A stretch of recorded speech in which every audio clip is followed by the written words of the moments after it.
The shaman is one of the most recognized characters in Squid Game.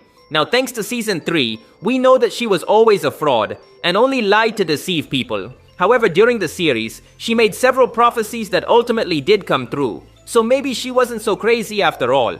That's what we'll talk about here. Today on Charlie Tays, we'll go over all the shaman's prophecies, and I'll tell you which ones came through. Ready? Let's begin.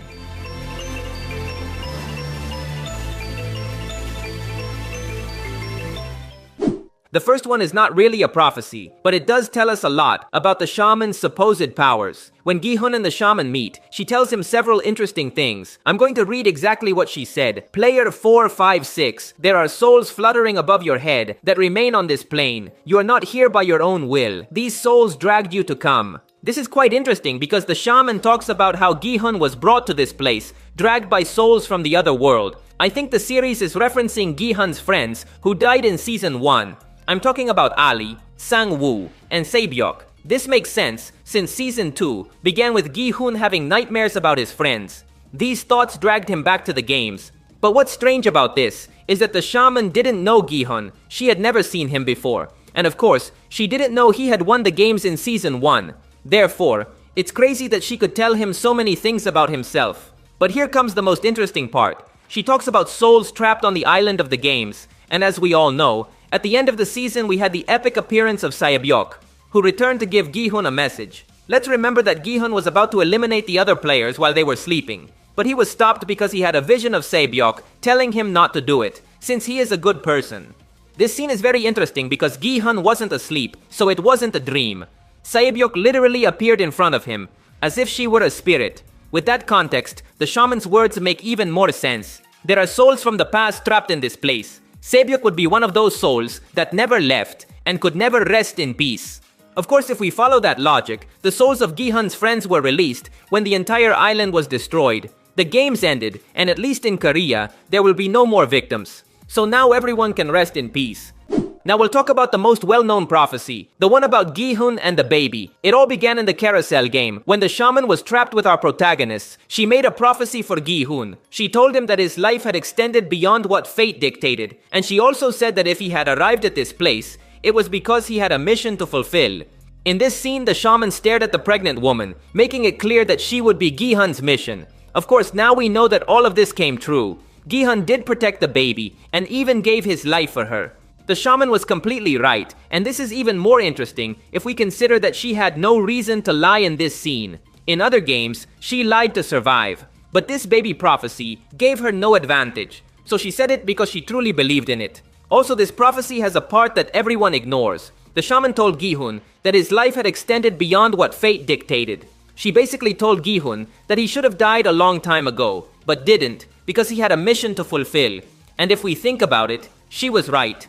Since Season 1, he was saved by many people or coincidences. In the doll game, he should have died, but was saved by Ali. In the marble game, Gi-hun only won because the old man Il-nam helped him and gave him his marbles. In the glass bridge game, he was going to be the first player, but another guy showed up to take his place. Thanks to that, he survived. In Season 2, similar things happened. In the first game, Gi-hun was about to die, but was saved by player 120. In the pentathlon game, Gi-hun's team only won because the frontman was with them, and in the final challenge, the frontman stretched out his leg so that Gi-hun could pass the test. And of course, I must mention how Gi-hun beat the recruiter at Russian roulette. He could have easily died, but no bullet touched him. Fate itself saved him. I could spend hours going over all the events, and it would confirm even more that Gi-hun was saved too many times, some by luck and others by his friends. He should have died from the start, but was saved by fate, so that in the future he could protect that baby. Let's go to the next prophecy. In Season 2, she threatened our protagonist's little group. This included the old lady player and her son, and also player 120. The shaman told them they were cursed, and that they would all have a painful death. She also said they would die, looking each other in the eyes. This prophecy was totally fulfilled. In the labyrinth game, player 120 was eliminated, while looking her friends in the eyes. The same happened with the old lady's son, who could only hug his mother before the imminent end. And finally, the old lady ended up hanging herself. Her farewell was the most painful, since she was basically the one responsible for her son's end. None of them were eliminated in a simple way. They all suffered in some special way in their end. The shaman was right. Their destiny was very tragic.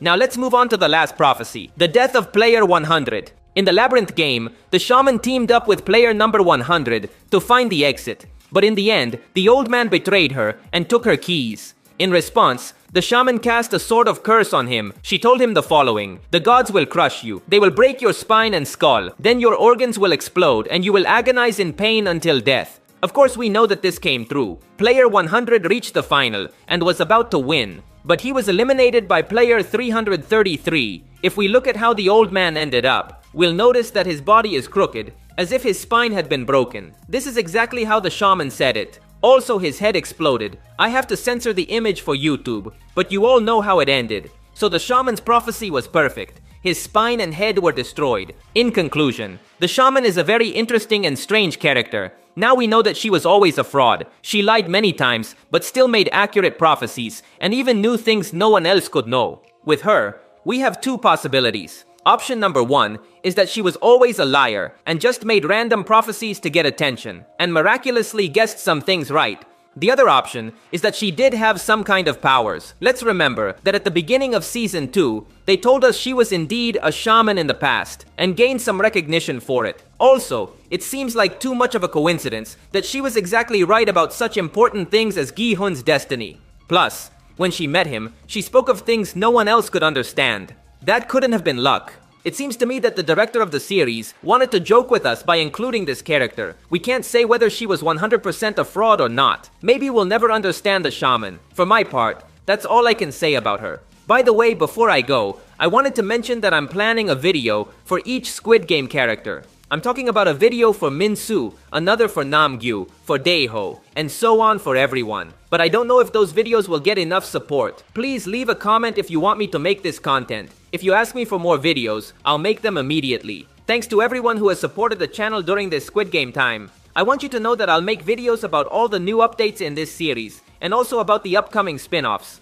That's all for today. If you liked the video, you'd really help me out by leaving a like. That would be legendary. Also, remember to subscribe to see more videos like this. Thanks for listening. My name is Charlie, and I'll see you in the future.